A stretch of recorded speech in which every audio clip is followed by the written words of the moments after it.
In this blood is my life, eternal and at one with all worlds.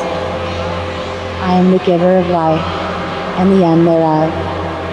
I invoke thee, death, mother of all destroyed life, mother of darkness, whose shadow covers us all in night. I drink of the blood of the gods. I dine upon the essence of the stars.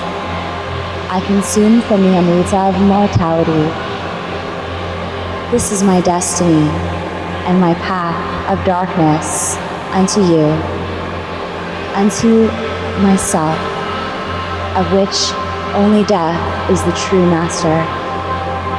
I am darkness incarnate, death's child of the forlorn womb.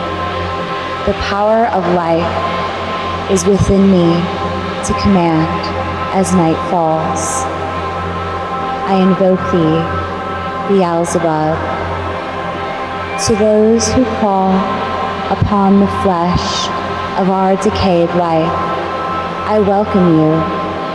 Come and feast upon the remains of my own self, and that all that is holy dies here. All that is sacred is blasphemed and corrupted. Eat of my flesh, drink of my blood. This essence has now become one with your bodies. I live again through your swarm, numerous and feeding upon the putrid remains of me. Gather the rotten pieces of what I must leave behind. Digest my body, transmute my soul, that I may travel beyond this world. Grow and feed, tiny creatures of earth. Eat of my flesh and strengthen your bodies. Soon you will spread your wings and fly upon the winds of time. Soon we shall see the dead world beyond mine.